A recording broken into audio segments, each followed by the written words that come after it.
চাই, তো কিভাবে আমরা সেই লক্ষ্যে পৌঁছাবো বা কিভাবে সেই কাজটা আমরা সুসম্পন্ন করব, এর থেকে কয়েক গুণ বেশি ইম্পর্টেন্ট আমরা সেই লক্ষ্যতে কেন পৌঁছাবো বা সেই কাজটা আমরা কেন করব। যদি কারো কেনটা ক্লিয়ার হয়ে যায়, তো আমার মনে হয় কিভাবে আমরা কাজটাকে করব তার তো রাস্তা অটোমেটিক আমরা পেয়েই যাব।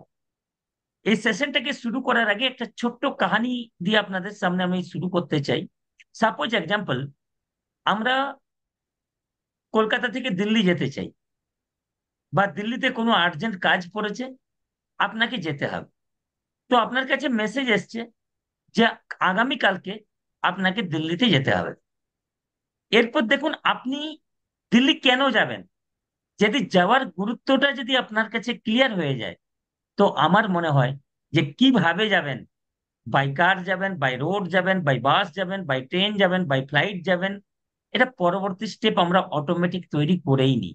তো আমাদের মনে হয় এই ডাইরেক্ট সেলিং ইন্ডাস্ট্রিতে কিভাবে আমরা কাজটাকে করব, এর থেকে কয়েক গুণ বেশি ইম্পর্ট্যান্ট যে কাজটা আমরা কেন করব। তো চলুন, আজকে সবার প্রথম, আজ যে টোটাল সেশনটা আমরা দুটো পার্টে মাধ্যম দিয়ে আজ আমরা কমপ্লিট করব। সবার প্রথম হচ্ছে আমরা সেপস অফ বিজনেস কেন করব, এবং তার সাথে সাথে আজ আমরা একটা আলোচনার টপিক করব, এই ডিসকাস করব যে এই সেপস অফ বিজনেসটা কম সময়ের মধ্যে আমরা যদি বড় সফলতা নিতে চাই, তো আমাদের কি কি বিষয়টা মেন মাথার মধ্যে রাখা খুবই প্রয়োজন। তো আসুন, আপনাদের সবাইকে এগেন আমি ধন্যবাদ জানিয়ে আজকে সেশনটাকে শুরু করতে চাই। এবং তার সাথে সাথে একটা মেসেজ অলরেডি বিধান স্যার আপনাদেরকে দিয়েছেন, যে পেন ডায়েরি সাথে নিয়ে আপনি বসুন, পয়েন্টগুলোকে নোট ডাউন করার চেষ্টা করুন এবং পুরো সেশনটাকে আপনি অ্যাটেন্ড করুন। কারণ সেশনটা যদি পুরোটাকে আপনি অ্যাটেন্ড করেন, তো পুরো ইনফরমেশনটাকে আপনি গ্রহণ করতে পারবেন। তো ওয়েলকাম অল অফ ইউ, আপনাদের সবাইকে হার্দিক ওয়েলকাম যে আজ আপনারা কানেক্ট করেছেন। তো শুরু করার আগে আমি আমার সংক্ষেপে আমার একটু পরিচয়, অলরেডি আপনারা ডকুমেন্টারি দেখেছেন, কিন্তু আমি আমার পরিচয় আপনাদের সাথে একটু শেয়ার করতে চাই। নাম শিশির কুমার নায়ক। এই মহান অপরচুনিটিতে আসার আগে আমি ভারতীয় সেনাবাহিনীতে চাকরি করতাম, আর আমার বাড়ি ওয়েস্ট বেঙ্গল বাঁকুড়া ডিস্ট্রিক্টের একটা প্রত্যন্ত গ্রামে। তো এই অপরচুনিটিতে যখন আজ আপনারা যেমন জয়েন করেছেন বা এসেছেন, তো কোনো না কোনো অলরেডি আপনি প্রফেশনের সাথে যুক্ত ছিলেন, বা আজকের দিনে বর্তমানে কোনো না কোনো জায়গা থেকে আপনি কোনো না কোনো কাজ আপনি করছেন। ঠিক সেরকম এই সেপস অফ অপরচুনিটি যখন আমার জীবনে আসে, তখন আমি ভারতীয় সেনাবাহিনীতে চাকরি করতাম, আর ইন্ডিয়ান আর্মির চাকরি করতে করতে এই সেপস অফ বিজনেসটা আমি পেলাম। তো সবার প্রথম এটাও আমি আপনাদের সাথে আলোচনা করতে চাই, কারণ অনেক এমন আজকের এই প্যানেলে রয়েছেন যাদের সাথে আজ আমার ফার্স্ট টাইম হয়তো ডিজিটাল ভাবে ডিসকাস করার বা পরিচয় করার সুযোগ পাচ্ছি। তো তাদের উদ্দেশ্যে এই মহান অপরচুনিটি সেপস অফ বিজনেস আমি পেলাম কিভাবে, না আমার জীবনে এলো একজন বন্ধুর মাধ্যমে। কারণ সে আমাদের বাল্যকালের বন্ধু, আমরা একই এরিয়ার ছেলে, দুজনেই আর্মিতে চাকরি করতাম। আমি ছিলাম ব্যাঙ্গালোরে পোস্টিং, আর ও ছিল কলকাতাতে। তো সঞ্জয় পাঠক, তার নাম আপনারা সবাই জানেন, কারণ যখন আপনি প্ল্যান সেপসপে দেখেন বা কাউকে দেখান, তখন এই নামটা আপনি অতি অবশ্যই হয়তো প্ল্যানের ফোল্ডারে বা ল্যাপটপের স্লাইডের মধ্যে আপনার থাকে, যেটা লেট মিস্টার সঞ্জয় পাঠক। তো সঞ্জয় পাঠক স্যারের মাধ্যম দিয়ে আমি সেপসপ বিজনেসে আসার সুযোগ পাই। এবং যখন আমি সেপসপ বিজনেসের প্ল্যানটাকে জানলাম, তখন আমি এটা বলবো না যে আমি সবকিছু বুঝে গেছিলাম, কিন্তু কয়েকটা গুরুত্বপূর্ণ পয়েন্ট যেটা বুঝার কারণে আমি এই বিজনেসটাতে ডিসিশন নিই। সবার প্রথম আমি এটা দেখলাম যে এখানে লাইফে একবার আমাকে জিনিস নিতে হবে। তো আমি পয়সা দিচ্ছি, জিনিস আমি পেয়ে যাচ্ছি। আগেও আমি কেনাকাটা করেছি, আজও করছি, আগামীকালেও করব। কিন্তু লাইফে এখান থেকে যদি একবার শপিং করলে একটা ইনকামের রাস্তা আমি পাই, তো অবশ্যই আমার প্রয়াস করা উচিত, এটা ভেবে আমি এখানে কাজ করা শুরু করেছিলাম। তার সাথে সাথে আমার বন্ধু বলেছিল, আমি একটা চিন্তিত ছিলাম সেই তো প্রোডাক্ট কেমন হবে কেমন নেই। তো আমার বন্ধু এটাকে আমাকে ক্লিয়ার করেছিল যে প্রত্যেকটা প্রোডাক্ট কোয়ালিটি সম্পন্ন। প্রোডাক্ট যদি তুমি ইউজ করো, তো ডেফিনেটলি তুমি বুঝতে পারবে যে আমাদের প্রোডাক্টের পাওয়ার কতটা ভেতরিন। তো এটা দেখার পর, এবং তার সাথে সাথে আমাকে আর একটা জিনিস যেটা আমার খুব ভালো লেগেছিল, সেটা কি, না যদি আমি প্রোডাক্ট ব্যবহার করার পর আমার ভালো লাগে, আমার ভালো লাগাটাকে যদি আরো আমি পৃথিবীর কিছু মানুষের সাথে শেয়ার করি, যেমন আমরা কেনাকাটা করি, তো এটা কমন ম্যাটার, পৃথিবীর প্রত্যেকটা মানুষে কোনো না কোনো জায়গা থেকে কিছু না কিছু জিনিস তারা তাদের প্রয়োজনের তাগিদে কেনাকাটা করেই থাকেন। তো আমি দেখলাম যে তাদের সাথে যদি আমি বিষয়টাকে শেয়ার করি আর তারাও যদি বিষয়টাকে বুঝতে পারে, তাহলে আমার এখান থেকে একটা ইনকাম করার রাস্তা আমি তৈরি করতে পারবো।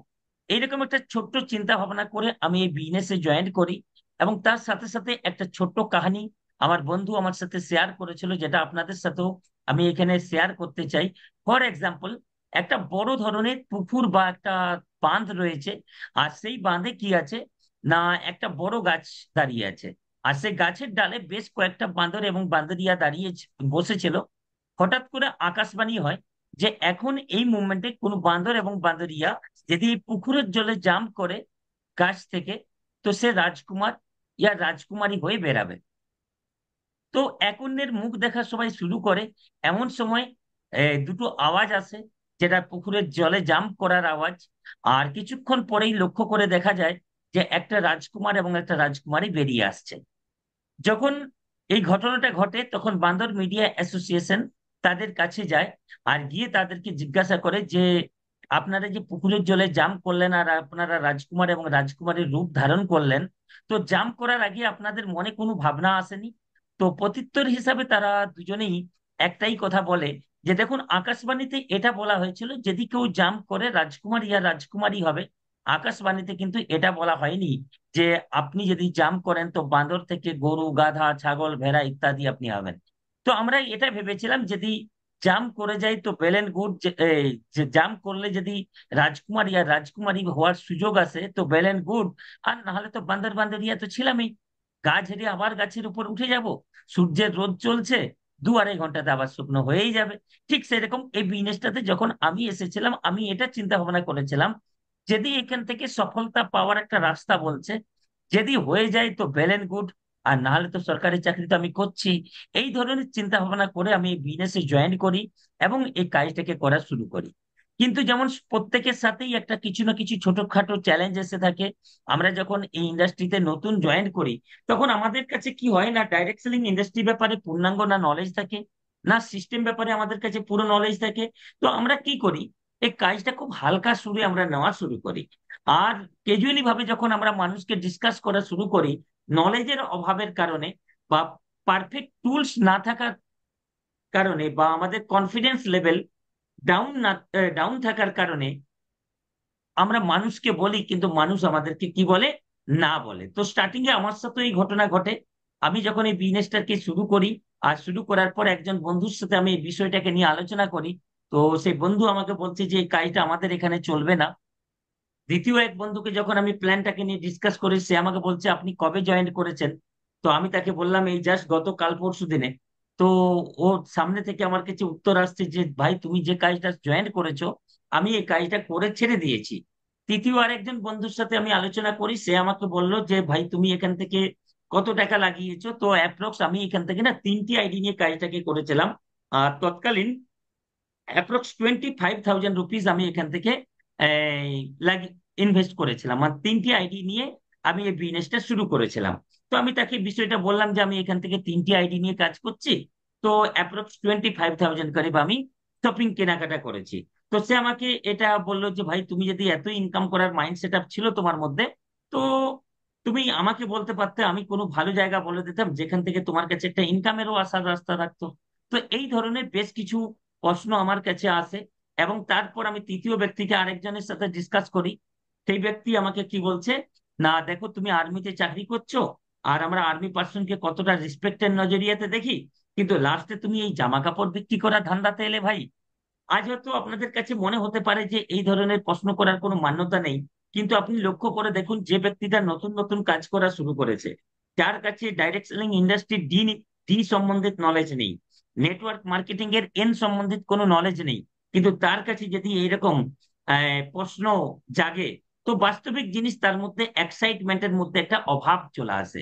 তো আমি যখন এই বিজনেসটাতে জয়েন করেছিলাম, তো মনের মধ্যে এরকম একটা কনফিডেন্স ছিল যারা আমি তো টিম বানিয়েই নেব, টিম বানানো কোনো কঠিন জিনিস নয়। তো 4জন ব্যক্তি না করার পর আমার কিন্তু মোরাল মোটিভেশন ধীরে ধীরে ডাউন রূপ ধারণ করে। এবং যেটা জেনারেলি মানুষের জীবনে হয়, আমি এখানে আঙ্গুর হয়ে ফিল্ডে ঘুরছিলাম, কিন্তু 4জন ব্যক্তি না করার পর ধীরে ধীরে করে কিসমিসের রূপ ধারণ করি। এবং আমি ফাইনালাইজ মন থেকে একটা ডিসাইড করেছিলাম যে না, সব কাজ করব কিন্তু এই কাজটা আর করব না। কারণ আমার পক্ষে এই কাজটা করা সম্ভব নয়, কারণ যাকে বলছি সেই যখন নেগেটিভ আমাকে অ্যান্সার দিচ্ছে, তার মানে এই কাজটা আমি করতে পারবো না। তো আমি এই বিষয়টা আমার সিনিয়র যে সঞ্জয় পাঠক, তার সাথে আমি ডিসকাস করি। আর সবচেয়ে আমি লাকি এটাকে মনে করি যে আমি এটা মানছি যে আমি আনট্রেন্ড ছিলাম, আমি নতুন ছিলাম, আমার কাছে কোনো প্রকারের নলেজ ছিল না। কিন্তু আমাকে যে জয়েন করিয়েছিল সে কিন্তু ট্রেন্ড ব্যক্তি ছিল। তো সে আমাকে, আমি যখন তার সাথে পুরো বিষয়টাকে নিয়ে আলোচনা করি, তখন সে বিষয়টাকে বুঝতে পারে এবং আমাকে ও বলা শুরু করে যে তুমি প্ল্যান কিভাবে দেখিয়েছো, তোমার কাছে তো না আছে ফোল্ডার আর না আছে স্লাইড। এটা বাস্তব ঠিক। তো আমি কি করেছিলাম, যেটুকু শুনেছিলাম সেইটুকুই মুখে মুখে আমি থ্রো করতাম। তো আমার বন্ধু আমার এই যে ভুল যে হচ্ছে, এই ভুলটাকে আমার ফিলিংস করায় যে ভাই এটা তোমার ভুল। প্ল্যান কখনোর জন্য তুমি মৌখিক ভাবে বলবে না, শুধু তুমি অলওয়েজ দেখানো শুরু করো। আর এই প্রশ্নগুলো করে, আর এর প্রতি উত্তর যদি তুমি এইভাবে অ্যান্সার দেওয়া শুরু করো, তাহলে আজ যারা তোমাকে না বলেছে তারাও কিন্তু তোমার সাথে একবার জয়েনিং করবে। আর 80-20 ফর্মুলার ব্যাপারে আমার সাথে ডিসকাস করে যে দেখো 80-20 ফর্মুলা এখানে কাজ করবে। যদি তুমি 100 জনকে প্ল্যান শো করো, তো 20% ব্যক্তি 100% তোমার সাথে জয়েনিং করবেই করবে। তো এই সমস্ত বিষয়গুলো যখন আমার সাথে ক্লিয়ার করে এবং সিস্টেম এবং এই সিস্টেমের ইম্পর্টেন্সিটাকে আমাকে বোঝায়, ট্রেনিং এর ইম্পর্টেন্সিটা আমাকে বোঝায়, এবং আমাকে টুলস প্রমোট করে বাই পোস্ট, কোরিয়ার করে ব্যাঙ্গালোরে আমার বন্ধু আমাকে টুলস পাঠায়। তো সেই টুলস মিন্স প্রগতিপথ বইটাকে আমি পড়া শুরু করি, ফোল্ডারটা দেখি। তারপর আমি এই কাজটাকে করার জন্য চিন্তা ভাবনা করি। এমন সময় একটা ফাংশন হয় ব্যাঙ্গালোরে, সেই ফাংশনে আমাকে যাওয়ার জন্য প্রমোট করে এবং সেখানেও আমি যাই। তো প্রোগ্রামটা অ্যাটেন্ড করার পর আমার যে ভুলটা যেটা আমি করতাম, সেই ভুলটা আমি ওইখানে যাওয়ার পর শুধরানোর সুযোগ পেলাম। আর শুধরানোর পর আমি কাজটা যখন করা শুরু করি, তো আগে আমি 4 জনকে বলেছিলাম, চারের চারেই না বলা শুরু করে। কিন্তু ধীরে ধীরে আমার সাথে আবার আমি রিবাউন্স করে কাজটাকে করা শুরু করি এবং 25-26 জনের টিম একটা আমি তৈরি করি। তো এইরকম অবস্থাতে একটা গ্রেট ডাইনামিক সেশন, যেটা দিশা ট্রেনিং অ্যাটেন্ড করার আমার একটা জীবনে সুযোগ আছে, যেটা আপনারা ডকুমেন্টারিতেও শুনেছেন। আর সেম আপনি সেম টু সেম এখানেও পাবেন। যদি আপনি গুগলে ডকুমেন্টারি সার্চ করে দেখেন শিশির কুমার নায়ক, সেক্ষেত্রেও আপনি এই ওয়ার্ডটা পাবেন। যে 25 থেকে 26 জনের টিম হওয়ার পর আমি দিশা ট্রেনিং এ যাই। আর দিশা ট্রেনিং অ্যাটেন্ড করার পর আমি এই কাজটাকে অ্যাজ এ কেরিয়ার হিসাবে করার জন্য নির্ণয় নিই, এবং 10 বছর 6 মাস 14 দিন জব করার পর অ্যাজ এ কেরিয়ার হিসাবে আমি এই বিজনেসটাকে করা শুরু করি। হ্যাঁ, আমি মানছি এটা ঠিক, ওই টাইমে আমার কাছে কোনো টিম ছিল না। কিন্তু ছিলটা কি, না সাকসেস সাপোর্ট সিস্টেম, যেটা আপনাদের কাছেও রয়েছে। Second number, upline means senior. আমার হয়তো টিম বড় ছিল না, কিন্তু আমার সাথে সিনিয়র সাথে ছিল। এবং সবচেয়ে আরেকটা বড় জিনিস যেটা হচ্ছে সেলফ কনফিডেন্স। আমি হামেশা মনের মধ্যে একটা প্রশ্ন নিজেকে করতাম, এত মানুষ যদি জীবনে সফলতা অর্জন এখান থেকে করতে পারে, তো ভাই সিসি তুমি কেন পারবে না? ব্যাস, এই যে বিশ্বাসটা, এই বিশ্বাসটাকে বলা হয় আত্মবিশ্বাস। আর এটা যেদিন আমাদের মধ্যে, আমরা নিজেদের মধ্যে ডেভেলপমেন্ট করতে পারবো, সেদিন দুনিয়ার কোনো শক্তি নেই যে আমাকে আপনাকে সফলতা থেকে বঞ্চিত করবে। আর যার এই পরিণাম ফলস্বরূপ যদি কথা বলা যায়, 2022 সালে এই মহান অপরচুনিটির মাধ্যম দিয়ে যে প্রত্যেকটা ডাইরেক্ট সেলারের যে ড্রিম লেভেল, সে ডায়মন্ডশিপ আমি এখান থেকে কোয়ালিফাই করার সুযোগ পাই।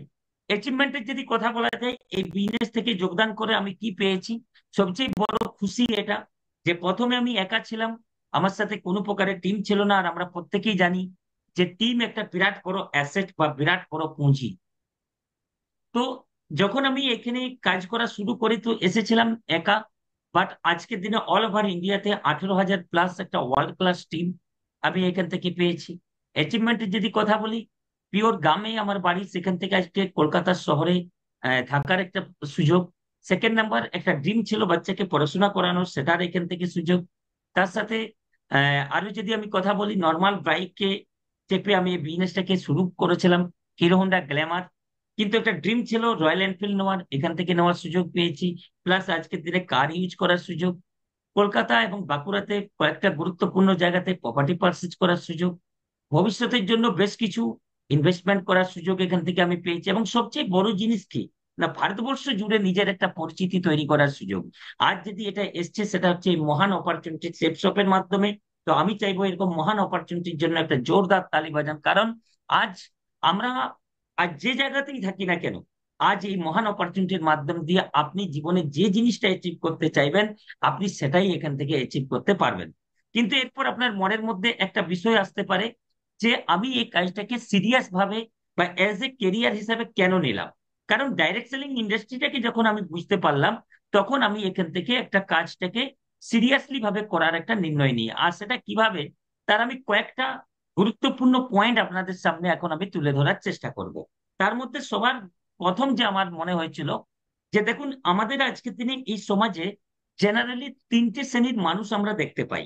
একটা ধনী, একটা মধ্যবিত্ত, আর একটা নিম্নবিত্ত। দেখুন আজকের দিনে আমাদের ইন্ডিয়ার যদি আমরা রেশিও দেখি, তো 20% ব্যক্তি রিচ পার্সন, 80% মানুষ মধ্যবিত্ত এবং নিম্নবিত্ত জীবনযাপন করছেন।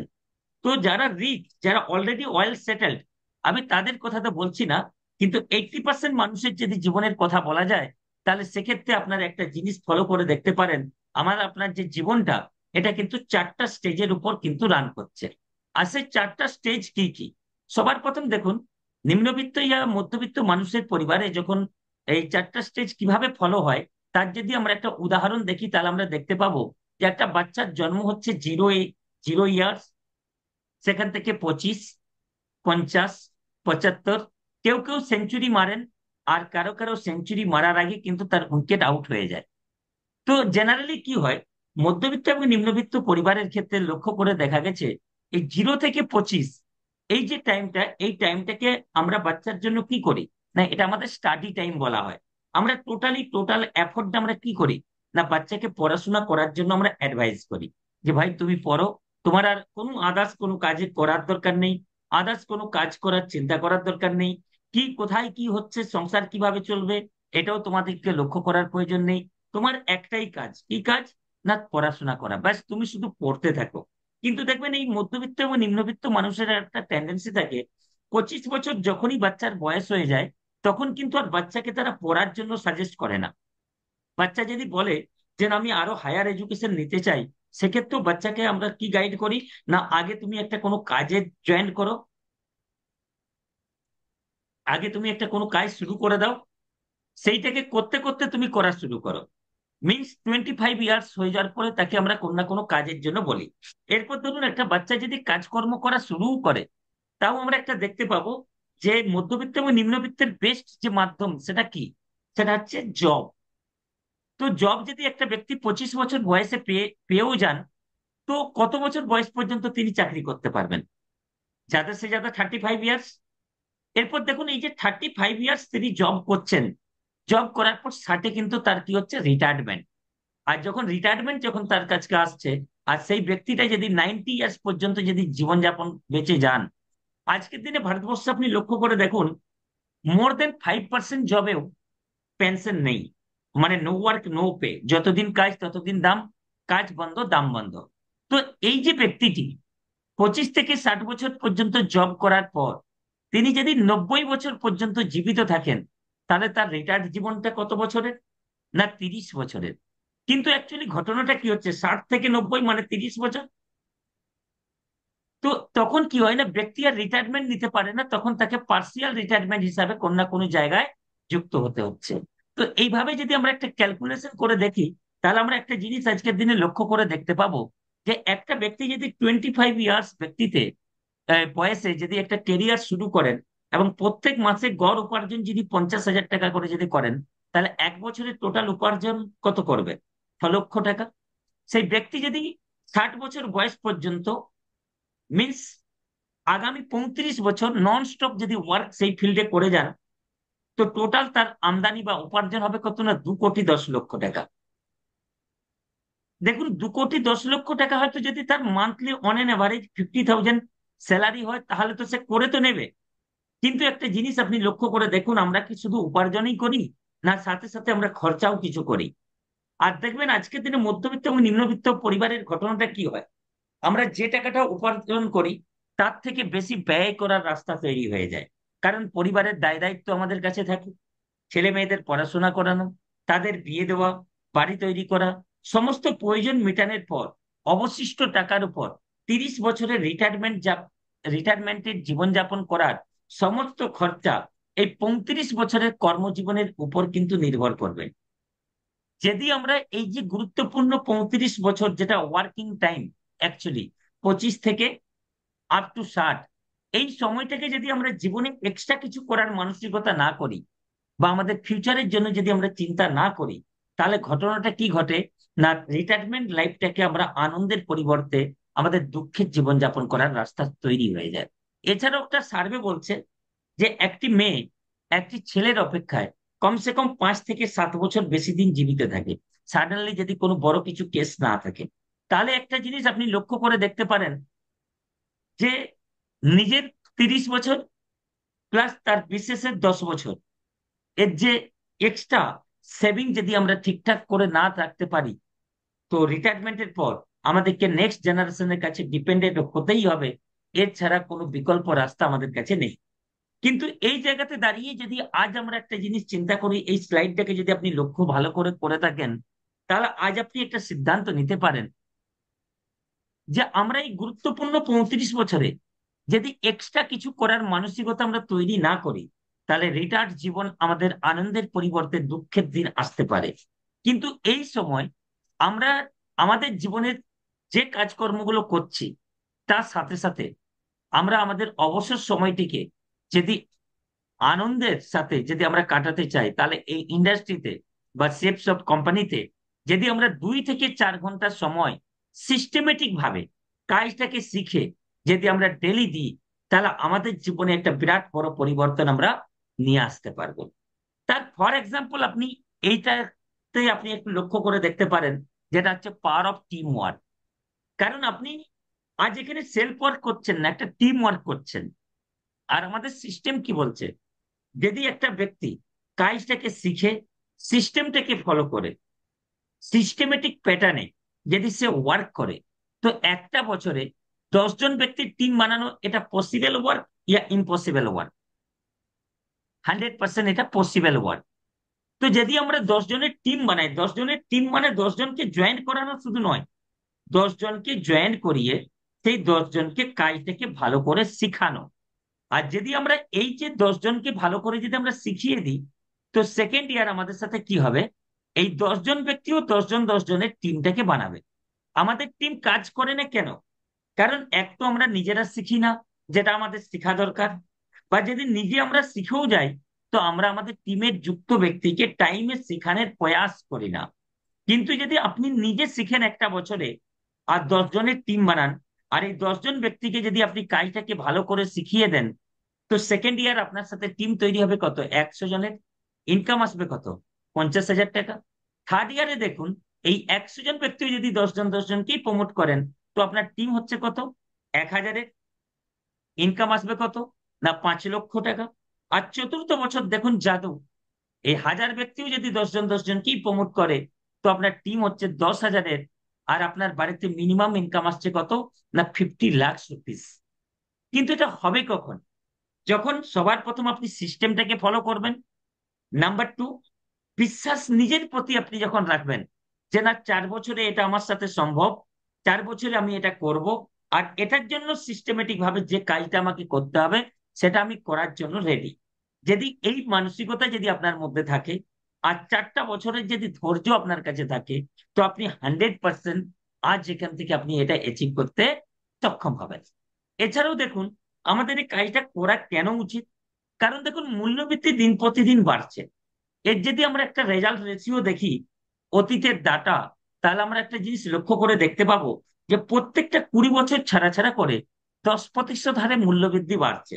আর এর যদি আমরা ডাটাটা দেখি, তাহলে আমরা দেখতে পাবো 1970 সালে হাম দো হামারি দো, পরিবার চালানোর জন্য পরিবারের মুখিয়া যদি 100 টাকা উপার্জন করতেন, তো সংসার আরামসে চলে যেত। কিন্তু ওই পরিবারটাই যখন 1950-90 আসছে, তখন চালানোর জন্য প্রয়োজন কত পড়ছে, 1,000 টাকা। 2010-এ কত প্রয়োজন পড়ছে, 10,000 টাকা। আর চলছে 2025। আপনি যে এরিয়াতে থাকেন, আপনি ওই এরিয়ার কথাই নেন, কলকাতা, দিল্লি, চেন্নাই, বোম্বে, ব্যাঙ্গালোরের কথা আমি বলছি না, আপনার লোকাল এরিয়াতে সেই জায়গাতে দুটো বাচ্চাকে ভালোভাবে পড়াশোনা করানো, হাজব্যান্ড ওয়াইফের থাকা, কোনো প্রকারের লাক্সারি লাইফের দরকার নেই, নর্মাল অ্যাভারেজ জীবনযাপন করার যদি কথায় আসা যায়, তো সেখানে কি 10,000 টাকায় পসিবল হবে? নিশ্চয়ই না। এরপর আপনি নিজেকে একটা জিনিস প্রশ্ন করে দেখুন, এটা তো বলছেন 10,000 টাকায় পসিবল হবে না, কিন্তু যেভাবে 1970 থেকে 2025 এসছে, আগামী দিনে 2030 আসবে কি আসবে না? নাম্বার টু, প্রশ্ন নিজেকে করুন, যেভাবে জিনিসপত্রের দাম বাড়ছে, আগামী দিনে জিনিসপত্রের দাম বাড়বে কি কমবে? অবভিয়াসলি বাড়বে। আর যদি এই রেশিও অনুসারেই বাড়ে, তখন আমাদেরকে প্রয়োজন কত পড়বে? লাখো টাকা। আজ আপনি একটা জিনিস লক্ষ্য করে দেখুন, আজ যেখানে আজ আমরা কাজ করছি সেইখানে ওয়ার্ক করতে কি পরিমাণের চ্যালেঞ্জ আজ আমরা ফেস করছি। তো আজ বা সেখান থেকে আগামী দিনে কি আমরা এটা উপার্জন করতে পারবো? যদি আমরা করতেও পারি তো ওয়েল এন্ড গুড, কোনো অসুবিধা নেই। কিন্তু ডাইরেক্ট সেলিং ইন্ডাস্ট্রিতে কি বলছে, যদি আপনি কাজটাকে শিখে সিস্টেমটাকে ফলো করে প্রপার প্যাটার্ন ওয়ে ফলো করে যদি 4টা বছর এখানে কাজ করেন, তো এখান থেকেও একটা বড় অ্যাচিভমেন্ট আপনি এখান থেকে নিতে সক্ষম হবেন। এবং সবচেয়ে বড় বিষয় এটা না, কেবল সক্ষম, আপনার এবং আপনার সন্তানের মাসে লাখো টাকা আসবে কোথা থেকে, এটা যদি আপনার চিন্তা হয়, তাহলে আসুন সে সব ব্যবসাটাকে করি। এবং আমরা এখান থেকে একটা কম সময়ের মধ্যে বড় সফলতা অর্জন করতে পারবো। দেখুন, আজকের দিনে ইনকাম বাড়ানোর জন্য, সফলতা নেওয়ার জন্য প্রত্যেকটা মানুষ কোন না কোনো জায়গাতে কাজ করার জন্য চিন্তা ভাবনা করেই চলেছেন। আর আজ যদি আমরা কথা বলি, সারা বিশ্বে মানুষের সাধারণত ইনকামের উৎসটা কি? এক হচ্ছে চাষবাস, দ্বিতীয় নাম্বার হচ্ছে রেন্টাল ইনকাম, তৃতীয় নাম্বার হচ্ছে জব সেক্টর, ফোর্থ নাম্বার হচ্ছে স্মল বিজনেস, আর ফিফথ নাম্বার হচ্ছে ডাইরেক্ট সেলিং ইন্ডাস্ট্রি। তো এখানে দেখুন, রেন্টাল এবং চাষ ব্যাপারে তো আর ডিসকাস করছি না, কিন্তু তিনটে প্রফেশনের যদি আপনি কথা লক্ষ্য করে দেখেন, তাহলে সেক্ষেত্রে আপনি দেখতে পাবেন যে কোন ইন্ডাস্ট্রিতে বেশি ইজিতে আপনি আর্ন করতে পারবেন। তার উদাহরণ যদি দেখা যায়, আজ দেখুন, ভারতবর্ষের জবের অবস্থা এতটাই খারাপ যে অষ্টম ক্লাসের ভ্যাকেন্সিতে আজ ভালো ভালো প্রোফাইলের ব্যক্তি তারা কি করছে, কম্পিটিশনে হিস্সা নিচ্ছে। এবং যারা জব পাচ্ছেনও, তাদের ম্যাক্সিমাম পার্সন কিসে, না কন্ট্রাকচুয়ালের মধ্যে জব করছে। এটার কারণটা কি? না টেকনোলজি খুব ফাস্ট ইমপ্রুভ করছে। কারণ বলছে দিন প্রতিদিন চাকরি কমার পিছনে সবচেয়ে বড় কারণ যেটা হচ্ছে, আগে যে সমস্ত জায়গায় মানুষ ব্যবহার হতো, সেই সমস্ত জায়গায় এখন মেশিন ব্যবহার হচ্ছে। যেমন এক্সাম্পল হিসাবে যদি দেখা যায়, আগে দেখুন, আজ থেকে 15-20 বছর আগে আমরা টোটালি পয়সা তোলা এবং জমা করার ডিপেন্ড ছিলাম কোথায়? ব্যাংকে বা পোস্ট অফিসে। কিন্তু আজকে আমরা যাই কি? যাই না। এখন আমরা এটিএম মেই সমস্ত কাজ কমপ্লিট করে নি, বা ইউপিআই থেকে চলছে। শ্রমিক শ্রেণীর কাজকে শেষ করেছে কিনা জেসিপি। এছাড়াও দেখুন, ট্রেনের টিকিটের যদি আপনি লক্ষ্য করে দেখেন, আগে ট্রেনের কাউন্টারে আমরা যেতাম, সেখানে টিকিট মানুষ কাটাতো। কিন্তু এখন দেখুন সেখানেও কি হয়েছে, না ধীরে ধীরে করে কাউন্টার ক্লোজ করার জন্য মেশিন লাগিয়ে দিয়েছে, বা আইআরসিটিসি অ্যাপ্লিকেশন থেকে আমরা টিকিট করছি। যে কোনো জিনিস প্রোডাক্ট প্যাকিং বা পার্সেলিং হচ্ছে, সেটা কিসের মাধ্যমে? না রোবট সেখানে কাজ করছে বা মেশিন কাজ করছে। বড় বড় প্রজেক্টে কাজ কে করছে? না মেশিন করছে। অটোমেশন কার আসছে। সিকিউরিটি বিভাগের জবকে সিসিটিভি ক্যামেরা। এবং বড় বড় কোম্পানিতে সেই যেখানে আগে মানুষ কাজ করতো, সেখানে এখন মেশিন কাজ করছে। তাহলে কি হচ্ছে, না ম্যান পাওয়ার আজকের দিনে কম লাগছে। আর যখন ম্যান পাওয়ার কম লাগছে, মেশিন যখন বেশি কাজ করছে, তো মানুষের জীবনে রোজগারের যে অবসর, সেই রাস্তাটা কিন্তু ডে বাই ডে কম হচ্ছে। এছাড়াও যদি আমরা ব্যবসার যদি কথা বলি, তো ব্যবসার মাধ্যমে লক্ষ টাকা আয় করতে গেলে কোটি টাকা লাগাতে হবে। তেমনি বড় প্রতিযোগিতার সম্মুখীন করতে হবে, যেমন শপিং মল, বিগ বাজার, জিও মার্ট। আগে দেখুন কত ছোট ছোট দোকান খুলে মানুষ সুন্দর একটা উপার্জন বা আয়ের রাস্তা তৈরি করতে পারতো। এখন সেটা ধীরে ধীরে শিফট করে যাচ্ছে কিসে? মলের দিকে। আগে কত ছোট ছোট কাপড় দোকান ছিল আমাদের এরিয়াতে, কিন্তু এখন আপনি লক্ষ্য করে দেখুন, ছোট কাপড় দোকান ধীরে ধীরে করে শেষ হয়ে সেগুলো মলে কনভার্ট হয়ে যাচ্ছে। আগে কত ছোট ছোট আমরা ওষুধ দোকান দেখতাম, এখন সেগুলো কিসে, না ফ্র্যাঞ্চাইজিতে কনভার্ট হয়ে গেছে। এর মধ্যে যদি আপনি ডাইরেক্ট সেলিং ব্যবসার যদি কথা বলেন, এর অ্যাডভান্টেজ এন্ড ডিসঅ্যাডভান্টেজ, তো আসুন এখানে একটা লক্ষ্য করে দেখা যাক। বলছে আমরা প্রত্যেকেই জীবনে বড় সফলতা অর্জন করতে চাই। আর বড় সফলতা যদি আমরা অর্জন করতে চাই, তো তিনটে পাওয়ারের মধ্যে একটা পাওয়ার আমাদেরকে অর্জন করতে হবে, হয় ম্যান পাওয়ার, নাহলে মাইন্ড পাওয়ার, নাহলে মানি পাওয়ার। কিন্তু আজ যদি আপনার লক্ষ্য করে দেখেন, man power, money power and mind পাওয়ার যদি অ্যাচিভ করতে চান, তাহলে একটাই রাস্তা, যেটা হচ্ছে টিম ওয়ার্ক করতে হবে। আর টিম ওয়ার্কের যদি আমরা কথা বলি, দুটো রাস্তা, একটা হচ্ছে ট্রেডিশনাল ওয়ে, আর একটা ডাইরেক্ট সেলিং ওয়ে। ট্রেডিশনাল মার্কেটের টিম ওয়ার্কের যদি রাস্তা বলেন, হয় আমাদেরকে কন্ট্রাক্টর হতে হবে, নাহলে ইন্ডাস্ট্রির ওনার হতে হবে, নাহলে আমাদেরকে পলিটিক্যাল পার্টির বড় লিডার হতে হবে, নাহলে নার্সিং হোম খুলতে হবে, নাহলে প্রাইভেট স্কুল খুলতে হবে, এটসেট্রা, আরো যে সমস্ত রয়েছে। কিন্তু সব জায়গাতে আজকের দিনে কি, না এক তো big investment and big risk. কিন্তু ডাইরেক্ট সেলিং ইন্ডাস্ট্রিতে সবচেয়ে বড় অ্যাডভান্টেজ কি, সেফ সব ব্যবসাতে এখানে আপনাকে কিছুই করতে হচ্ছে না। লাইফে একবার আপনি প্রোডাক্ট পারচেজ করছেন, লিস্ট কিভাবে বানাবেন, ইনভাইট কিভাবে করবেন, প্ল্যান কিভাবে দেখাবেন, ফলো আপ কিভাবে করবেন, এটা আপনি ভালো করে শিখে নেন। আর ব্যাস এই কাজগুলো আপনি করতে থাকুন 4টা বছর, যেখানে আপনার ইনভেস্টমেন্টও নেই, আর যেখানে আপনার কোনো রিস্কও নেই, কিন্তু আপনি একটা বড় টিম বা বড় সংগঠন তৈরি করতে পারবেন। আর এই ইন্ডাস্ট্রিতে সবচেয়ে বড় অ্যাডভান্টেজ কি, না why should I do direct selling industry. এখানে যদি অ্যাডভান্টেজ বলেন, তো সবচেয়ে বড় অ্যাডভান্টেজ এটা যে এটা জিরো ইনভেস্টমেন্টের বিজনেস। এখানে কোনো প্রকারে আপনাকে বড় ইনভেস্টমেন্ট করতে হচ্ছে না। সেকেন্ড নাম্বার, দুনিয়ার যে কোনো কাজ করার জন্য পেশার নলেজ বা এক্সপিরিয়েন্স রাখতে হবে, কিন্তু এই কাজটা করার জন্য কোনো প্রকারে আপনার এক্সপিরিয়েন্সের প্রয়োজন নেই। আজ আপনি যতটা জানেন, যতটা শিখেছেন, কোনো ব্যাপার নেই, আপনি সিস্টেমটাকে ফলো করুন, সিনিয়র আপলাইনের গাইডলাইন নিতে থাকুন, আর আপনি কাজটা করতে থাকুন, অনার্সই আপনি করতে পারবেন। এর জন্য কোনো প্রকারে আপনার এক্সপিরিয়েন্সের দরকার নেই। আজকের দিনে মানুষ 3টে জায়গাতে পড়েছেন। যারা চাকরি করছেন তারা বসকে নিয়ে, বস এমপ্লয়কে নিয়ে, আর ওয়ার্কার রিস্ককে নিয়ে। কিন্তু এই বিজনেসের সবচেয়ে বড় খুশি কি, না আছে এমপ্লয়, না আছে বস, আর না আছে রিস্ক। আপনি totally IBO, independent business owner হিসাবে কাজ করতে পারছেন। Work from home yeah home based business, আপনি বাড়িতে বসে বা বাড়িতে থেকে বিভিন্ন জায়গাতে আপনি এই কাজটাকে করতে পারবেন। সবচেয়ে বড় বড় অ্যাডভান্টেজ আপনার এই জায়গায় পাচ্ছেন। এছাড়াও কি আছে, না সময় আপনি নির্ধারিত করুন যে কোন টাইমটাতে আপনি এই কাজটা করতে চাইবেন। আপনি সকালে টাইম পাচ্ছেন তো সকালে করুন, দুপুরে টাইম বার করতে পারছেন দুপুরে করুন, সন্ধ্যায় টাইম পাচ্ছেন সন্ধ্যায় করুন।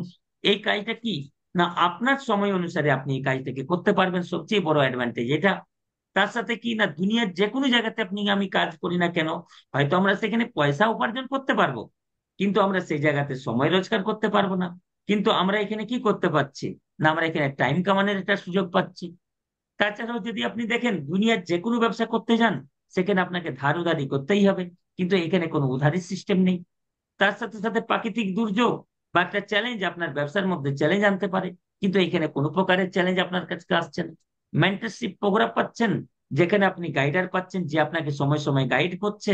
এছাড়াও পাচ্ছেন আপনি কিনে ইকুয়াল অপরচুনিটি, সবাইয়ের জন্য বরাবর কমিশন, এবং সবচেয়ে বড় জিনিস, একটা প্যাসিভ ইনকাম করার জন্য একটা রাস্তা তৈরি করতে পারছেন। তো এতগুলো গুরুত্বপূর্ণ পয়েন্ট রয়েছে এই ইন্ডাস্ট্রিতে। এখন একটা বড় প্রশ্ন এটা আসছে যে ডাইরেক্ট সেলিং কোম্পানি তো তাহলে প্রচুর আছে, তাহলে আমি সেফ শপে কাজ কেন করবো? বলছে সেফ শপে কাজ করার জন্য কতগুলো ইম্পর্টেন্সই যদি দেখেন, সবার প্রথম, আজ সেফ শপ 25 ইয়ার্স ধরে মার্কেটে কাজ করে চলেছে, একটাই জায়গা থেকে লাগাতার ওয়ার্ক করে চলেছে, গভর্নমেন্টের গাইডলাইন ফলো করে চলেছে। তার সাথে সাথে বিভিন্ন সেক্টরের প্রোডাক্ট। আজ যদি আপনি লক্ষ্য করে দেখেন, হিন্দুস্তানের মধ্যে প্রায় 90-95% কোম্পানি অনলি ফর হেলথ সেক্টরের প্রোডাক্ট নিয়ে বিজনেস করছে। কিন্তু সেফশপের কাছে অ্যাডভান্টেজটা কি, আপনার কাছে এডুকেশনেরও প্রোডাক্ট আছে, হেলথেরও প্রোডাক্ট আছে, ফ্যাশনের প্রোডাক্ট রয়েছে, যেগুলো আমাদের ফাস্ট মুভিং কনজিউমার গুডস এর প্রোডাক্ট হয়, সেগুলোও রয়েছে। স্পিরিচুয়াল প্রোডাক্টও এখানে রয়েছে, এবং তার সাথে সাথে আপনি এখানে একটা সুন্দর ফিউচার সিকিউরিটিও তৈরি করতে পারছেন। এছাড়াও যদি আমি ইনকামের কথা বলি, আজ ডাইরেক্ট সেলিং ইন্ডাস্ট্রিতে যতগুলো কোম্পানি কাজ করছে, তাদের যদি আপনি ইনকাম প্যাটার্ন আর আমাদের এখানের ইনকাম প্যাটার্ন যদি আপনি ফলো করেন, তাহলে আপনি এখানে আরো লক্ষ্য করতে পারবেন যে এখানে কত বেশি অ্যাডভান্টেজ রয়েছে। আপনি এই জিনিসগুলোকেও ইয়ে করতে পারেন। এছাড়াও কোম্পানি কি করে, না সময় সময় আমাদেরকে টার্গেট প্রদান করছে, আপনি টার্গেট জিতে কম সময়ের মধ্যে দেশ বিদেশের যাত্রা করতে পারবেন। এছাড়াও যখন আপনি 4 নাম্বার র্যাঙ্ক করবেন, সেখান থেকে তো আপনার ট্যুর শুরু হচ্ছেই হচ্ছে, আপনি দেশ বিদেশের যাত্রা করতেও এখান থেকে সক্ষম হবেন। এই জন্য ডাইরেক্ট সেলিং ইন্ডাস্ট্রিতে মানুষ আজকের দিনে কাজ করে চলেছে। কারণ মানুষ চায় কি, ফাইন্যান্সিয়াল ফ্রিডম, কেউ চায় টাইম ফ্রিডম, কেউ চায় মান সম্মান, কেউ চায় সিকিউরিটি, কেউ চায় গুড হেলথ। তো আপনি এইগুলো একটা কম্বো প্যাক হিসাবে পাচ্ছেন সেফ শপের মধ্যে, যেগুলো আপনি কম সময়ের মধ্যে এই জিনিসগুলোকে অ্যাচিভ করতে পারবেন। এরপর আপনার মনের মধ্যে একটা প্রশ্ন আসতে পারে যে আমার তো কাজ ভালোই চলছে, বা আমার এই কাজটা করার কি প্রয়োজন আছে। বা অনেকেরই মনের মধ্যে এটা হতে পারে যে স্যার, আমি তো সেরকম কিছুই করি না, আমার কাছে তো কোনো স্পেশাল এক্সপিরিয়েন্সই নেই, বা আমার কাছে তো কোনো অনুভবই নেই, বা আমি তো এত বেশি স্মার্ট নই, তাহলে আমি কি করে কাজটাকে করতে পারবো? তো আসুন, আপনার সামনে কয়েকটা ফটো এখন আপনাকে দেখাই। সবার প্রথম একটা ফটো আপনি দেখতে পাচ্ছেন এখানে আপনার স্ক্রিনে। এর নাম হচ্ছে বিকাশ পাল। যখন এই জয়েন করেছিল এর কন্ডিশন এরকম ছিল, কিন্তু আজ এখানে বিজনেস এ কাজ করে আজ দেখুন এই জায়গায় পৌঁছেছে। নেক্সট ফটো আপনি দেখতে পারেন, আজ এখানে ছিল। এবং অনেকেরই মনে হতে পারে যে আপনি তো অয়েল সেটেল, তাহলে কিভাবে করবেন? দেখুন আমাদের টিমে কাজ করছে মিস্টার অভিজিৎ পাঠক, সিআরপিএফ এ জব করতো, ডিসিশন নিয়েছিল, আজ এখান থেকে এমরোল লেভেল কোয়ালিফাই করেছে। তার মানে আপনি যে কোনো ওয়ার্কই আপনি করুন না কেন, আপনি এখান থেকে কাজ করে সফলতা অর্জন করতে পারবেন। কিন্তু এর জন্য আপনাকে কি করতে হবে? না, প্রথমে কাজটাকে কেন করবেন এটা আগে আপনার ক্লিয়ার হতে হবে। তারপর আমাদের এখানে বেসিক কাজ আছে চারটা। কি কি? না, list, invite, show the plan, and follow up. এই চারটা কাজ যদি আমরা রেগুলার করি, তাহলে আমরা এখান থেকে সফলতা অর্জন করতে পারবো। তো আজ এখন আমি আপনাদের সামনে সবচেয়ে একটা গুরুত্বপূর্ণ পার্ট, যেটা হচ্ছে লিস্ট, সেটার সম্বন্ধে একটু আলোচনা করছি। চারটার মধ্যে একটা, যে আমাদের র মেটেরিয়ালস কারণ কেন করবেন এটা তো ক্লিয়ার হলো। এবার কিভাবে ফার্স্ট কাজ করতে পারবেন তার সম্বন্ধে আসুন একটু আলোচনা করি। কারণ দেখুন, আপনি কোনো একটা ব্যবসা খুলতে চান, তো সেই বিজনেসটা আপনার চলবে কখন? যখন সেই বিজনেসের কাঁচামাল আপনার কাছে থাকবে। আপনি চাहे বিজনেস ছোট করুন, চাहे বিজনেস আপনি বড় করতে চান, কাঁচামাল ছাড়া তো বিজনেস হবেই না। ইভেন ধরুন বাড়িতে আমরা রান্না করব, কিন্তু রান্না করার জন্য রান্নার সামগ্রী যদি আমাদের কাছে না থাকে, আপনার কাছে যতই ট্যালেন্ট থাকুক না কেন, আপনি কি রান্না করতে পারবেন? নিশ্চয়ই পারবেন না। ঠিক সেই রকম এইখানেও আমাদের এই বিজনেসের সবচেয়ে যেটা গুরুত্বপূর্ণ পার্ট, যেটার নাম হচ্ছে লিস্ট। তো লিস্ট হচ্ছে আমাদের প্রথম এবং বাধ্যতামূলক পদক্ষেপ হলো লিস্ট বানানো।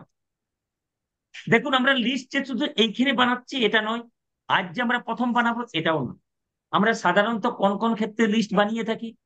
যেমন যে কোনো অনুষ্ঠানে কেনাকাটা করার আগে আমরা লিস্ট বানাই, অনুষ্ঠানের আমন্ত্রণ কার্ড বিতরণ করার ক্ষেত্রেও আমরা লিস্ট বানিয়ে থাকি, প্রতি মাসে বাড়ির জিনিসপত্র কেনার ক্ষেত্রেও আমরা কি করি না লিস্ট বানাই। আজ কিন্তু একটা সবচেয়ে বড় বিষয় এটা, আজ পর্যন্ত আমরা যেসব লিস্টে তৈরি করেছি তাতে আমাদের খরচ হয়েছে। কিন্তু ডাইরেক্ট সেলিং ব্যবসাতে একবার যদি নিজের লিস্ট বানিয়ে নেন, তারপর যদি টিমের লিস্ট বানানো শুরু করেন, তো আপনি এখান থেকে আপনার ইনকামটাকে বাড়াতে পারবেন। তাহলে লিস্ট কি জিনিস, আসুন এটাও আজ আমরা একটু আলোচনা করি। দেখুন, একজন কিষান, একজন চাষি যদি ফসল ফলাতে চায় জমিতে, তাকে কি করতে হবে? বীজ বপন করতে হবে। ঠিক সেরকম নেটওয়ার্ক মার্কেটিং এও যদি আপনি ফসল ফলাতে চান, তাহলে আপনাকে লিস্টের প্রয়োজন, মানুষের নাম আপনাকে লিখতে হবে। কোনো উৎপাদনশীল কোম্পানি, তার যদি উৎপাদনের পরিমাণ যদি সে প্রোডাকশন করতে চায়, তাকেও কি করতে হয়? কাঁচামালের দরকার হয়। একইভাবে নেটওয়ার্ক মার্কেটিং ব্যবসাতেও যদি আপনি সফলতা অর্জন করতে চান, তো কাঁচামাল আপনাকে লিস্টের উপর করতে হবে। লিস্ট হচ্ছে মেডিকেলের ভাষায় প্রেসক্রিপশন, যা ছাড়া যেমন সঠিক অপারেশন করা যায় না, সাথে মেডিসিনও দেওয়া যায় না, একইভাবে লিস্ট ছাড়া ডাইরেক্ট সেলিং ব্যবসাতে প্রসপেক্টের বেসিক চাহিদা বোঝা যায় না। আর যদি বেসিক চাহিদা না বুঝে আপনি প্ল্যান দেখান, তো ব্যক্তি প্ল্যানে তার জীবনে কোনো কাজই করবে না। তো লিস্ট বানালে কি লাভ হবে আর না বানালে কি লাভ হবে, আসুন একটু এটার ব্যাপারে আলোচনা করি। এইখানে সবচেয়ে প্রথম কাজ কি? নিজের লিস্টটা নিজে বানানো। আর নিজের লিস্টটা বানানোর পর টিমকে দেখানো, আপনি কাজ করুন বেসিক কাজ, তো আপনার সাথে টিম জয়েন করবে। আর তাদের কাছে বসে তাদের লিস্টটাকে বানানোর জন্য তাদেরকে রাস্তা দেখান, যে আমি এইভাবে বানিয়েছি, আপনি ওইভাবে বানান। তো লিস্ট বানালে কি লাভ হবে? আসুন এখানে দেখুন, সবার প্রথম বলছে যে কোনো কাজ সহজ এবং কম সময়ে সম্পূর্ণ করা যায় অনলি ফর লিস্ট বানিয়ে। শুরুর দিকে দু পাঁচজন যদি নাও বলে, তাও নিজের মনোবল মজবুত থাকে যদি আপনি লিস্ট বানিয়ে কাজ করেন। আপনার লিস্ট দেখে আপনার সাথে নতুন ব্যক্তি জয়েনিং সহজে করে যায়। ধরুন আপনি প্ল্যান শো করতে গেছেন, আর সামনেবেলা ব্যক্তি আপনার সাথে আজকে জয়েনিং করছে না, কিন্তু আপনি যদি আপনার লিস্টটাকে দেখান যে স্যার দেখুন, আমি 150 জনের লিস্ট বানিয়েছি, তো 3 জনকে প্ল্যান দেখিয়েছি, চতুর্থ ব্যক্তি আপনাকে দেখাচ্ছি। এরপরও বলুন স্যার বাকি ব্যক্তিদেরকে আমি প্ল্যান দেখাবো কি না? ও বলবে হ্যাঁ দেখাবেন। তো বলুন এদের মধ্যে কেউ জয়েনিং করবে কি না? বলছে হ্যাঁ করবেন। কিন্তু আপনি যদি আজ জয়েনিং না করেন, আর ওরা যদি জয়েনিং করে নেয়, তো ওরা কার নিচে আসবে স্যার? আপনার নিচে না আপনি ওদের নিচে? বলবে আমি ওদের নিচে আসবো। তো দেখুন, আপনার সিনিয়র হওয়ার সুযোগ আছে, তো সিনিয়র থাকা উচিত, জুনিয়র হওয়া উচিত। আপনি এই জিনিসটা তাকে বলতে পারবেন আপনার লিস্ট দেখিয়ে। নিজের লিস্ট বানিয়ে কাজ করলে সহজে আপনার টিম কি হবে, না সহজে আপনার টিম ডুপ্লিকেশন করবে। কারণ আপনি যদি নিজে লিস্ট বানিয়ে কাজ করেন, তো আপনার টিমও লিস্ট বানিয়ে কাজ করবে। আপনি যদি নিজে লিস্ট না বানান, তো আপনার টিম কি করবে, আপনার টিমও লিস্ট বানাবে না। সবচেয়ে বড় জিনিস এটা। যারা লিস্ট বানিয়ে কাজ করেন তাদের সফলতা 80% নিশ্চিত হয়ে যায়। আর যারা লিস্ট বানায় না, তাদের সফলতা কি হয়, না অনিশ্চিত থাকে। প্রতিটি আপলাইন লিডারের কাছ থেকে সম্মান এবং সহযোগিতা সহজে পাওয়া যায়। আপনি যদি লিস্ট বানিয়ে কাজ করেন, আপনার আপলাইন কি করবে, চাইবে আপনার সাথে ওয়ার্ক করতে। তো আপনি নিজের লিস্টে বানান আর আপনি শেয়ার করুন। এদের এই বিদেশ যাত্রা বা বড় বড় ইনকাম সহজে এরা নিশ্চিতভাবে করতে সক্ষম হয় যদি আপনি লিস্ট বানিয়ে কাজ করেন। এদের বিজনেসে সমস্যা কম এবং সমাধান বেশি থাকে। যদি লিস্ট বানিয়ে কাজ করেন, তো সমস্যা কম হবে, সমাধান বেশি পাবেন। আর যদি লিস্ট বানিয়ে কাজ না করেন, তো সমস্যা বেশি, সমাধান কম। এছাড়াও আপনি এটা তো জানেনই যে 1 বছরে যদি আপনি প্রপার ওয়েতে কাজ করেন, তো এখান থেকে লাখো টাকা উপার্জন কিভাবে করতে হয়। আর দেখুন, লিস্ট না বানিয়ে কাজ করলে ক্ষতি কি হয়, না নতুন ব্যক্তি সহজে আমাদের সাথে জয়েনিং করতে চায় না। অধিক ব্যক্তির কাছ থেকে না শোনার পর 1 থেকে 3 মাসের মধ্যে এরা ব্যবসা ছাড়তে বাধ্য হয়। আজ দেখবেন আপনার টিমেও অনেক লোক কি করেছে, জয়েন করেছে, কিন্তু বিজনেস ছেড়ে দিয়েছে। কারণটা কি, তারা লিস্ট না বানিয়ে কাজ করেছে। আর লিস্ট না বানিয়ে কাজ যদি করে, 2 4 জন 10 জন যদি মানা করে, তার কি মনে হবে, আরে সবাইকেই বলে দিচ্ছে, কেউ করতে চাচ্ছে না। কিন্তু যদি আপনি লিস্ট বানিয়ে নেন, তো আমাদের সিস্টেম যেটা বলছে 80-20 ফর্মুলাতে আপনার সাথে জয়েনিং আসবে, তো ডেফিনেটলি আপনার সাথে আসবে। কিছু ব্যক্তি জয়েনিং করলেও ওরা কাজ করে না, কারণ আপনি যদি নিজেই সিস্টেমটাকে না মানেন, সিস্টেমটাকে ফলো না করেন, তো আপনার টিম কেন সিস্টেম ফলো করবে, কেন সিস্টেম মানবে বলুন। সহযোগী আপলাইনের লিডার সহযোগিতা করে না। অনেক লোক বলে, স্যার আমার লিডার আমাকে সাপোর্ট করে না। আচ্ছা, সাপোর্ট কেন করে না বলুন তো। কারণ একটাই, কারণ আপনার কাছে কোনো লিস্টেই নেই, সে জানেই এর কাছে গেলে টাইম ওয়েস্ট। এই জন্য কি করে, না লিডার আপনাকে সাপোর্ট করছে না। কিন্তু যদি আপনি প্রপার সেশন হিসাবে কাজ করেন, তো আপনাকেও সাপোর্ট করবে। আর এই সমস্ত লোকেরই কোনো লেভেল পরিবর্তন হয় না, বিদেশ যাত্রা হয় না, বড় ইনকাম করতে দেখা যায় না। আর এরাই নেটওয়ার্ক মার্কেটিং একদিন অসফল হয়ে যায়। আর পরে সিস্টেম আপলাইন এবং কোম্পানিকে কি করে, দোষ দিতে থাকে, আরে আমিও করেছিলাম, ফালতু, এসব কিছু হয় না। এরপর একটা গুরুত্বপূর্ণ প্রশ্ন তাহলে এটা, যে অ্যাকচুয়ালি তাহলে লিস্ট কখন বানানো দরকার। লিস্ট বানানোর রাইট টাইম হচ্ছে এফআইএম করার পর এবং ফিল্ডে যাওয়ার আগে। তাহলে লিস্ট কখন আমাদের বানানো দরকার, এফআইএম করার পর এবং ফিল্ডে যাওয়ার আগে। তো দেখুন, আপনারা তো অলরেডি পুরানো, কিন্তু একটা মাইন্ডসেট করুন। আজকের পর আপনার টিমের কোনো ব্যক্তি জয়েন করার পর তার সাথে আপনি কাজ শুরু কখন করবেন, তার সাথে আপনি কাজ শুরু তখনই করুন, আগে এফআইএম করুন। আর এফআইএম করার পর আপনি ফিল্ডে যাওয়ার আগে তার লিস্টটাকে আগে বানান, তারপর তার সাথে ফিল্ডে যান। এরপর একটা প্রশ্ন আছে, যে স্যার তাহলে লিস্টটা কোথায় বানাবো, ডায়েরিতে বানাবো, না ওর তো মোবাইলে অলরেডি কন্ট্যাক্ট গ্যালারিতে রয়েছে, তাহলে কি আর স্পেশাল করে বানানোর কোনো প্রয়োজন আছে, না, প্রয়োজন আছে। প্রয়োজন কোথায় আছে, শুভারামে বানান, প্রপার সিস্টেমেটিক ভাবে বানান। আর যদি এটা করেন, তো मेहनत इतनी সফলতা खामोश। আসবে। আর এটা কি, সফলতা একটা বিশ্বাস। এখানে ভগবান শ্রীকৃষ্ণ কি বলছেন, मनुष्य अपनी विश्वास से निर्मित होता है, जैसा वो विश्वास करता है वैसा ही वो बन जाता है। যদি আপনি বিশ্বাস করেন যে আপনি পারবেন, তো 100% আপনি পারবেন। যদি আপনি বিশ্বাস করেন যে আপনার দ্বারা সম্ভব, এটা 100% সম্ভব, আপনি পারবেন। আর যদি আপনার মনের মধ্যে বিশ্বাস হয় যে না, এটা আমার পক্ষে সম্ভব নয়, তো এটাও সত্য 100% যে আপনার দ্বারা সম্ভব নয়। কারণ আপনি যেমনটা ভাববেন, যদি আপনি পজিটিভ ভাবেন নিজের প্রতি, তো আপনার সাথে পজিটিভ হবে। যদি আপনি নেগেটিভ ভাবেন, তো আপনার সাথে নেগেটিভ হবে। এটা আমি বলছি না, এটা শ্রীকৃষ্ণ কি বলছেন দেখুন, আবার আমি রিপিट করছি, मनुष्य अपनी विश्वास से निर्मित होता है, जैसा वो विश्वास करता है वैसा ही वो बन जाता है। মানে মানুষ যেমনটা নিজের প্রতি বিশ্বাস করে, সে সেটাই হয়। Man is made by his believe, as he believes so he is. বাস যেমনটা আমরা চাইবো সেটাই হবে। তো থ্যাংক ইউ সো মাচ, আপনাদের সবাইকে অসংখ্য ধন্যবাদ যে এতক্ষণ কনসিস্টেন্সির সাথে লাগাতার 1 ঘন্টা সেশনে আপনারা প্যানেলে মনোযোগ সহকারে শোনার জন্য আপনাদের সবাইকে আমি অসংখ্য ধন্যবাদ দিতে চাই। এবং তার সাথে সাথে